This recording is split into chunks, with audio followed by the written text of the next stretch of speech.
So ഈ വീഡിയോയിൽ നമ്മൾ പറയുന്നത് ഡിഫറെൻറ്റ് എഡ്യൂക്കേഷണൽ കമ്മീഷൻസിനെ കുറിച്ചാണ്. കേട്ടിട്ട് set, LPUP, then HSA, HST എക്സാംസിന് പ്രിപ്പയർ ചെയ്യുന്നവർക്കും ഇൻ്റർവ്യൂവിന് പ്രിപ്പയർ ചെയ്യുന്നവർക്കും BEdന് പഠിക്കുന്നവർക്കും ഒക്കെ യൂസ്ഫുൾ ആയിട്ടുള്ളൊരു വീഡിയോ ആണിത്.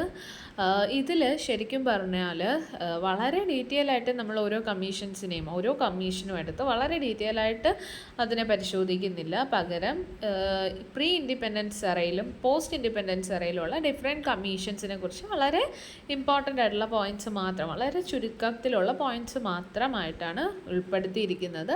ഇത് ജസ്റ്റ് നിങ്ങൾക്കൊരു റാൻഡം റിവിഷന് ഹെൽപ്ഫുള്ളാണ്. നിങ്ങൾക്ക് ഓരോ കമ്മീഷൻസിനെയും കുറിച്ച് ഡീറ്റെയിൽ ആയിട്ട് വീഡിയോ ആവശ്യമുണ്ടെങ്കിൽ കമൻറ്റ് ചെയ്താൽ ഓരോ കമ്മീഷനെ കുറിച്ച് വീഡിയോ ചെയ്യുന്നതാണ്. അപ്പോൾ ഇത് ഒരു ഇൻ്റർവ്യൂ ബേസ്ഡ് അല്ലെങ്കിൽ നിങ്ങൾക്ക് ഒരു റാൻഡം ക്വിക്ക് റിവിഷന് ഹെൽപ്പ് ചെയ്യുന്ന ഇതായിട്ട് കൺസിഡർ ചെയ്താൽ മതി. ഒരു ലാസ്റ്റ് മിനിറ്റ് പ്രിപ്പറേഷൻ്റെ സമയത്ത് ഓടിച്ചു പോകുന്ന ആ ഒരു രീതിക്ക് ഹെൽപ്ഫുള്ളായിരിക്കും. അടുത്തത്, അപ്പോൾ നമുക്ക് സ്റ്റാർട്ട് ചെയ്യാം. സ്വാതന്ത്ര്യത്തിന് മുമ്പുള്ള പ്രധാനപ്പെട്ട കമ്മീഷൻസാണ് പ്രീ ഇൻഡിപെൻഡൻസ് എറയിലുള്ള കമ്മീഷൻസ്. അതിൽ ആദ്യത്തേതാണ് വുഡ്സ് ഡെസ്പാച്ച് ഇൻ 1854. അപ്പോൾ ഇത് ഗവർണർ ജനറൽ ആയിരുന്നു ആ സമയത്ത് ഡൽഹൌസി പ്രഭു എന്ന് പറയുന്നത്. ഇതിൻ്റെ പ്രാധാന്യം ഇന്ത്യയിലെ ഇംഗ്ലീഷ് വിദ്യാഭ്യാസത്തിൻ്റെ മാഗ്ന കാർട്ട എന്നാണ് അറിയപ്പെടുന്നത്. മാഗ്ന കാർട്ട ഓഫ് ഇംഗ്ലീഷ് എഡ്യൂക്കേഷനാണ് വുഡ്സ് ഡെസ്പാച്ച് എന്ന് പറയുന്നത്.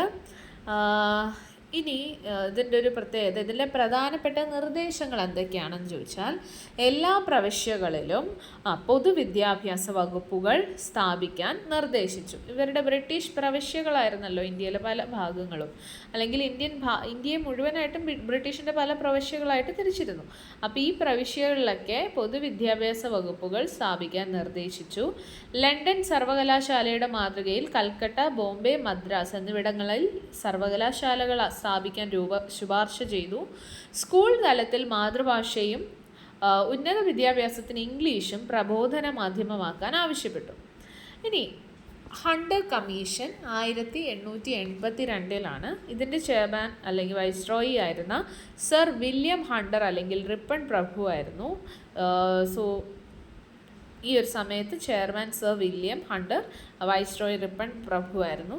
പ്രധാനപ്പെട്ട നിർദ്ദേശങ്ങൾ എന്തൊക്കെയാണെന്ന് വെച്ചാൽ, പ്രാഥമിക വിദ്യാഭ്യാസത്തിൻ്റെ വികസനത്തിനും പുരോഗതിക്കും സംസ്ഥാനം പ്രത്യേകം മുൻഗണന നൽകണം. ഇനി പ്രാഥമിക തലത്തിൽ മാതൃഭാഷാ പഠനത്തിന് പ്രാധാന്യം നൽകി. സെക്കൻഡറി വിദ്യാഭ്യാസത്തെ രണ്ടായി തിരിക്കാൻ നിർദ്ദേശിച്ചു. വൊക്കേഷണൽ, കൊമേഴ്ഷ്യൽ ട്രെയിനിങ്, അതുപോലെ ലിറ്റററി. വൊക്കേഷണൽ അല്ലെങ്കിൽ കൊമേഴ്ഷ്യൽ ട്രെയിനിങ് എന്നും ലിറ്റററി എന്നും സെക്കൻഡറി വിദ്യാഭ്യാസത്തെ രണ്ടായിട്ട് തിരിക്കാൻ നിർദ്ദേശിച്ചു. ഇനി അടുത്തത് റാലി കമ്മീഷൻ അല്ലെങ്കിൽ ഇന്ത്യൻ യൂണിവേഴ്സിറ്റീസ് കമ്മീഷൻ എന്നറിയപ്പെടും. റാലി എന്ന് വെച്ചാൽ നമ്മുടെ ഈ റോഡിലെ റാലി സ്പെല്ലിംഗ് അല്ല, ഇതാണ് സ്പെല്ലിംഗ്. സോ റാലി കമ്മീഷൻ 1902 ആണ്. ചെയർമാൻ എന്ന് പറയുന്നത് sir Thomas Raleigh, viceroy Curzon പ്രഭു ആയിരുന്നു ആ സമയത്ത്.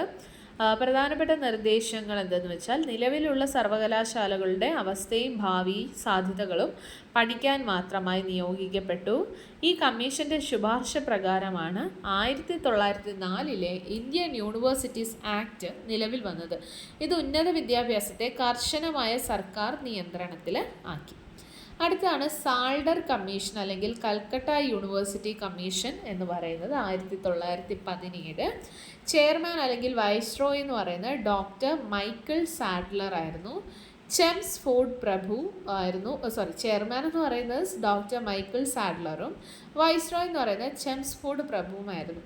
ഓക്കെ, ഇനി പ്രധാനപ്പെട്ട നിർദ്ദേശങ്ങളെന്ന് പറയുന്നത്, യൂണിവേഴ്സിറ്റികളിൽ നിന്ന് ഇൻ്റർമീഡിയറ്റ് കോളേജുകളെ വേർപെടുത്താൻ ശുപാർശ ചെയ്തു. ഇൻ്റർമീഡിയറ്റിന് ശേഷം 3 വർഷത്തെ ബിരുദ കോഴ്സ് നിർദ്ദേശിച്ചു. സെക്കൻഡറി ഇൻ്റർമീഡിയറ്റ് വിദ്യാഭ്യാസത്തിനായി പ്രത്യേക ബോർഡുകൾ സ്ഥാപിക്കാൻ ആവശ്യപ്പെട്ടു. നോക്കിയേ, നമ്മൾ ഈ BEdനൊക്കെ പഠിക്കുമ്പോഴത്തേക്കും സാഡ്ലർ കമ്മീഷൻ അല്ലെങ്കിൽ കൽക്കട്ട യൂണിവേഴ്സിറ്റി കമ്മീഷനൊന്നും അധികം കേൾക്കുന്നതല്ല. വുഡ്സിൻ്റെ നമ്മൾ കേട്ടിട്ടുണ്ടാവും. പക്ഷെ നോക്കിയേ, വളരെ റെലവൻ്റ് ആയിട്ടുള്ള പല കാര്യങ്ങളും ഈ ഒരു കമ്മീഷനിലാണ് വന്നേക്കുന്നത്. ഇതിൽ എന്തൊക്കെ വന്നു? യൂണിവേഴ്സിറ്റിയിൽ നിന്ന് ഇൻ്റർമീഡിയറ്റ് കോളേജുകളെ വേർപെടുത്താൻ ശുപാർശ ചെയ്തു. ഇൻ്റർമീഡിയറ്റിന് ശേഷം 3 വർഷത്തെ ബിരുദ കോഴ്സ് നിർദ്ദേശിച്ചു. സെക്കൻഡറി ഇൻ്റർമീഡിയറ്റ് വിദ്യാഭ്യാസത്തിനായി പ്രത്യേക ബോർഡുകൾ സ്ഥാപിക്കാൻ ആവശ്യപ്പെട്ടു. ഇനി ഹാർട്ടോഗ് കമ്മിറ്റി ചെയർമാൻ എന്ന് പറയുന്നത് ഫിലിപ്പ് ഹാർട്ടോഗും വൈസ്രോയ് ഇർവിൻ പ്രഭുവുമായിരുന്നു. പ്രധാനപ്പെട്ട നിർദ്ദേശങ്ങൾ എന്ന് പറയുന്ന പ്രാഥമിക വിദ്യാഭ്യാസ രംഗത്തെ വേസ്റ്റേജ്, സ്റ്റാഗ്നേഷൻ എന്നിവ പരിഹരിക്കുന്നതിൽ ശ്രദ്ധ കേന്ദ്രീകരിച്ചു. അതായത് പ്രാഥമിക വിദ്യാഭ്യാസ രംഗത്ത് വേസ്റ്റേജ് എന്ന് പറയുന്ന ഒരു കണ്ടീഷൻ ഇത് നമ്മൾ ബി.എഡിന് കേൾക്കുന്നതാണ്. വേസ്റ്റേജ് എന്ന് വെച്ചാൽ ഈ പാതി വഴിയിലെ പഠനം ഉപേക്ഷിക്കുന്നു, അതിനെയാണ് വേസ്റ്റേജ് എന്ന് പറയുന്നത്. സ്റ്റാഗ്നേഷൻ എന്ന് വെച്ചാൽ ഒരേ ക്ലാസ്സിൽ തന്നെ തുടരേണ്ടി വരിക, അതായത് ആ കുട്ടി പാസ്സാവാതെ അതേ ക്ലാസ്സിൽ തന്നെ ഇരിക്കുക. പിന്നെ പഠനം പകുതി വെച്ച് ഉപേക്ഷിച്ച് പോകുന്നത് വേസ്റ്റേജ്. ഈ രണ്ട് കാര്യങ്ങളും കുറയ്ക്കുന്നതിന് വേണ്ടിയിട്ടുള്ള കാര്യങ്ങൾ കൊണ്ടുവരണം എന്ന് പറഞ്ഞത് ശരിക്കും ഈ ഒരു കമ്മിറ്റിയിലായിരുന്നു. പിന്നെ കഴിവുള്ള വിദ്യാർത്ഥികൾ മാത്രം ഹൈസ്കൂളുകളിലും സർവകലാശാലകളിലും പോയാൽ മതിയെന്നും ബാക്കിയുള്ളവരെ 8ാം ക്ലാസ്സിന് ശേഷം വൊക്കേഷണൽ കോഴ്സുകളിലേക്ക് തിരിച്ചുവിടണമെന്നും നിർദ്ദേശിച്ചു. നല്ലൊരു കാര്യമാണ്. അവർക്കിപ്പം നമുക്ക് പലതരത്തിലുള്ള ഇൻ്റലിജൻസ് ഉണ്ടല്ലേ. അപ്പോൾ ആ ഏത് തലത്തിലുള്ള ഇൻ്റലിജൻസിലാണോ അവൻ മുന്നിട്ട് നിൽക്കുന്നത് അതിലേക്ക് അവൻ പോകാനായിട്ട് പൂർണ്ണമായും അവനെ സപ്പോർട്ട് ചെയ്യാം എന്നുള്ള രീതിയിലാണ് നിർദ്ദേശിച്ചത്. ഇനി ഇത്രയാണ് നമ്മൾ പ്രധാനപ്പെട്ട സ്വാതന്ത്ര്യത്തിന് മുൻപുള്ള പ്രധാനപ്പെട്ട കമ്മീഷനുകൾ. വുഡ് ഡെസ്പാച്ച്, പിന്നെ രണ്ടാമത്തെ എന്തായിരുന്നു പറഞ്ഞത്, ഹണ്ടർ കമ്മീഷൻ, അത് നമ്മൾ കേൾക്കുന്നതാണ്, പൊതുവെ കേട്ടിട്ടുള്ളതാണ്. ദെൻ സാഡ്ലർ കമ്മീഷൻ, അതിനിടയിൽ റാലി കമ്മീഷൻ ഉണ്ടായിരുന്നു, പിന്നെ ഹാർട്ടോഗ് കമ്മിറ്റി. ഇനി സ്വാതന്ത്ര്യാനന്തര ഇന്ത്യയിലെ വിദ്യാഭ്യാസ കമ്മീഷനുകൾ പോസ്റ്റ് ഇൻഡിപെൻഡൻസ് എറയിൽ വരുന്നതാണ്. Radhakrishnan commission, university education commission എന്ന് പറയും. ചെയർമാൻ എന്ന് പറയുന്ന ആരാണ്? ഡോക്ടർ സർവേപ്പള്ളി രാധാകൃഷ്ണനാണ്. പ്രാധാന്യം എന്താണെന്ന് ചോദിച്ചു കഴിഞ്ഞാൽ സ്വതന്ത്ര ഇന്ത്യയിലെ ആദ്യത്തെ വിദ്യാഭ്യാസ കമ്മീഷനാണ് രാധാകൃഷ്ണൻ കമ്മീഷൻ, അല്ലെങ്കിൽ യൂണിവേഴ്സിറ്റി എഡ്യൂക്കേഷൻ കമ്മീഷൻ എന്ന് പറയുന്നത്. ഉന്നത വിദ്യാഭ്യാസ സ്ഥാപനങ്ങളെ നിയന്ത്രിക്കാനും ഫണ്ട് നൽകാനുമായിട്ട് യൂണിവേഴ്സിറ്റി ഗ്രാൻറ്റ്സ് കമ്മീഷൻ സ്ഥാപിക്കാൻ ശക്തമായി ശുപാർശ ചെയ്തു. So what is the primary importance of this commission? ഉന്നത വിദ്യാഭ്യാസ സ്ഥാപനങ്ങളെ നിയന്ത്രിക്കാനും ഫണ്ട് നൽകാനുമായിട്ട് യൂണിവേഴ്സിറ്റി ഗ്രാൻറ്റ്സ് കമ്മീഷൻ സ്ഥാപിക്കാൻ ശക്തമായിട്ട് ശുപാർശ ചെയ്തു. ഉന്നത വിദ്യാഭ്യാസത്തിന് 3 പ്രധാന ലക്ഷ്യങ്ങൾ ഉണ്ടായിരിക്കണം. General education, liberal education, occupational education. നോക്കിയേ, ഇതൊക്കെ വളരെ ഇമ്പോർട്ടൻ്റ് ആണ്. UGC കൊണ്ടുവന്നത് രാധാകൃഷ്ണൻ കമ്മീഷൻ അല്ലെങ്കിൽ യൂണിവേഴ്സിറ്റി എഡ്യൂക്കേഷൻ കമ്മീഷനാണ്. ഇന്ത്യയിലെ ഇൻഡിപെൻഡൻസിന് ശേഷം വന്ന ഫസ്റ്റ് കമ്മീഷനാണ്. ദെൻ ഉന്നത വിദ്യാഭ്യാസത്തിന് 3 പ്രധാനപ്പെട്ട ലക്ഷ്യങ്ങൾ ഉണ്ടായിരിക്കണം. General education, liberal education, occupational education. ഇനി വിദ്യാഭ്യാസ പാഠ്യപദ്ധതികളിൽ ധാർമ്മികവും ആത്മീയവുമായ മൂല്യങ്ങൾ ഉൾപ്പെടുത്താൻ നിർദ്ദേശിച്ചു. ഇനി അടുത്താണ് മുതലിയാർ കമ്മീഷൻ അല്ലെങ്കിൽ സെക്കൻഡറി എഡ്യൂക്കേഷൻ കമ്മീഷൻ. 1952-53 കാലഘട്ടത്തിലാണ് വന്നത്. നമ്മുടെ യൂണിവേഴ്സിറ്റി എഡ്യൂക്കേഷൻ കമ്മീഷൻ മറക്കരുത്, 48-49. മുതലിയാരാണെങ്കിൽ 52-53. സോ ഇതിൻ്റെ ചെയർമാൻ എന്ന് പറയുന്നത് ഡോക്ടർ ലക്ഷ്മണസ്വാമി മുതലിയാറാണ്. പ്രധാനപ്പെട്ട നിർദ്ദേശങ്ങൾ നോക്കിയാൽ 3 വർഷത്തെ സെക്കൻഡറിയും 4 വർഷത്തെ ഹയർ സെക്കൻഡറിയും അടങ്ങുന്ന വിദ്യാഭ്യാസ രീതി നിർദ്ദേശിച്ചു. 3 വർഷത്തെ സെക്കൻഡറിയും 4 വർഷത്തെ ഹയർ സെക്കൻഡറിയും അടങ്ങുന്ന വിദ്യാഭ്യാസ രീതി നിർദ്ദേശിച്ചു. വിദ്യാർത്ഥികൾക്ക് വൈവിധ്യമാർന്ന തൊഴിലധിഷ്ഠിത കോഴ്സുകൾ തിരഞ്ഞെടുക്കാൻ സൗകര്യമൊരുക്കുന്ന മൾട്ടിപർപ്പസ് സ്കൂൾസ് സ്ഥാപിക്കാൻ ശുപാർശ ചെയ്തു. നോക്കിയേ, വിദ്യാർത്ഥികൾക്ക് വൈവിധ്യമാർന്ന തൊഴിലധിഷ്ഠിത കോഴ്സുകൾ തിരഞ്ഞെടുക്കാൻ സൗകര്യമൊരുക്കുന്ന മൾട്ടിപർപ്പസ് സ്കൂൾ സ്ഥാപിക്കാൻ ശുപാർശ ചെയ്തു. സെക്കൻഡറി തലത്തിൽ മാതൃഭാഷ അല്ലെങ്കിൽ പ്രാദേശിക ഭാഷ പ്രബോധന മാധ്യമമാക്കാൻ ഊന്നിപ്പറഞ്ഞു. അപ്പോൾ എന്താണ്? സെക്കൻഡറി തലത്തിൽ മാതൃഭാഷ അല്ലെങ്കിൽ പ്രാദേശിക ഭാഷ പ്രബോധന മാധ്യമമാക്കാൻ ഊന്നിപ്പറഞ്ഞു. ഇനി ദുർഗാഭായി ദേശ്മുഖ് കമ്മിറ്റിയാണ് അടുത്തത്. ദുർഗാഭായി ദേശ്മുഖ് കമ്മിറ്റി എന്ന് പറയുമ്പോൾ national committee on women's education വളരെ ഇമ്പോർട്ടൻ്റ് ആണ്. ബി.എഡിന് അങ്ങനെ നിങ്ങൾ കേട്ടിട്ടുണ്ടോ എന്ന് എനിക്കറിയില്ല. Durgabai Deshmukh committee, national committee on women's education 1958 chairperson Shrimati Durgabai Deshmukh ആണ്. പ്രധാനപ്പെട്ട നിർദ്ദേശങ്ങൾ നോക്കിയാൽ ഇത് കണക്ട് വിത്ത് ദ ഹെഡിങ് അല്ലേ, നമ്മുടെ national committee on women's education ആയതുകൊണ്ട് കൂടുതൽ പെൺകുട്ടികൾ അല്ലെങ്കിൽ സ്ത്രീകളുമായി ബന്ധപ്പെട്ട നിർദ്ദേശങ്ങളായിരിക്കും അവർ പറയുക. പെൺകുട്ടികളുടെ വിദ്യാഭ്യാസം പ്രത്യേക ഫണ്ടിങ് ആവശ്യമുള്ള ഒരു പ്രധാന വിഷയമായി കണക്കാക്കണമെന്ന് ആവശ്യപ്പെട്ടു. National council for women's education 1959 രൂപീകരിച്ചു. പിന്നെ ഇത് രൂപീകരിക്കാൻ ശുപാർശ ചെയ്തു. National council for women education സ്ഥാപിക്കാൻ ശുപാർശ ചെയ്തു. 1959 രൂപീകരിക്കുകയും ചെയ്തു. പെൺകുട്ടികളുടെ പ്രവേശനം നിരീക്ഷിക്കുന്നതിനായി കേന്ദ്ര മന്ത്രാലയത്തിൽ ഒരു പ്രത്യേക വകുപ്പ് അല്ലെങ്കിൽ ജോയിന്റ് സെക്രട്ടറിയെ നിയമിക്കാൻ നിർദ്ദേശിച്ചു. പെൺകുട്ടികളുടെ പ്രവേശനം നിരീക്ഷിക്കുന്നതിനായിട്ട് കേന്ദ്ര മന്ത്രാലയത്തിൽ ഒരു പ്രത്യേക വകുപ്പ് അല്ലെങ്കിൽ ജോയിന്റ് സെക്രട്ടറിയെ നിയമിക്കാൻ നിർദ്ദേശിച്ചു. അടുത്ത കോത്താരി വിദ്യാഭ്യാസ കമ്മീഷൻ 1966. ചെയർമാൻ എന്ന് പറയുന്നത് ഡോക്ടർ DS കോത്താരിയാണ്. ഇതിൻ്റെ സമഗ്രമായ report education and national development ആണ്. 1968 ഇന്ത്യയുടെ ആദ്യത്തെ ദേശീയ വിദ്യാഭ്യാസത്തിന് അടിത്തറയിട്ടത്. അപ്പോൾ നമ്മുടെ കോത്താരി വിദ്യാഭ്യാസ commission 1964-66 chairman DS കോത്താരിയാണ്.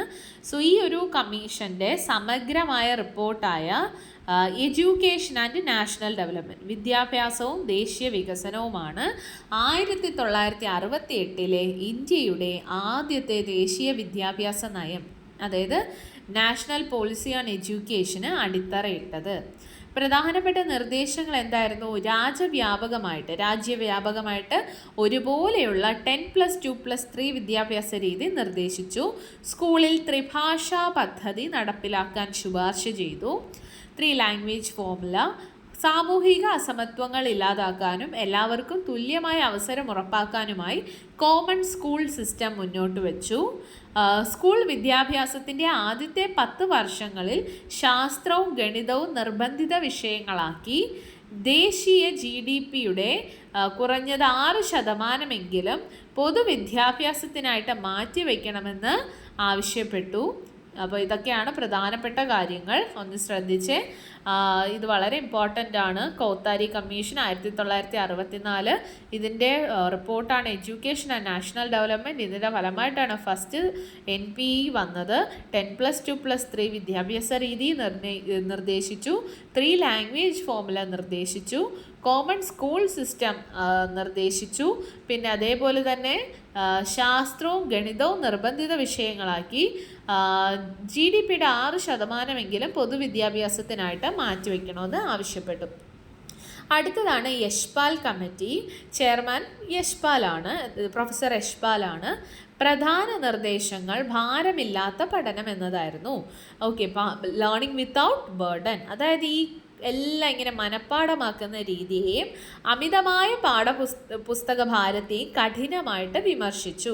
School syllabus കുറയ്ക്കാനും സ്കൂൾ ബാഗുകളുടെ ഭാരം ഒഴിവാക്കാനും പഠനം കൂടുതൽ ലളിതവും ആശയ കേന്ദ്രീകൃതവുമാക്കുവാൻ ശുപാർശ ചെയ്തു. ഓക്കെ, അപ്പോൾ നോക്കിക്കേ, Yashpal committee 1993 learning without burden, അതുപോലെ തന്നെ മനഃപ്പാഠമാക്കുന്ന രീതിയെയും അമിതമായ പുസ്തക ഭാരത്തെയും കഠിനമായിട്ട് വിമർശിച്ചു. സ്കൂൾ സിലബസ് കുറയ്ക്കാനും ബാഗുകളുടെ ഭാരം ഒഴിവാക്കാനും കൂടുതൽ ലളിതവും ആശയ കേന്ദ്രീകൃതവുമാക്കാനും ശുപാർശ ചെയ്തു. ഇനി അടുത്തതാണ് നാഷണൽ നോളജ് കമ്മീഷൻ, NKC 2005-2009 ടൈമിലാണ് വന്നത്. ഇതിൻ്റെ ചെയർമാൻ ഡോക്ടർ സാം പിത്രോദ.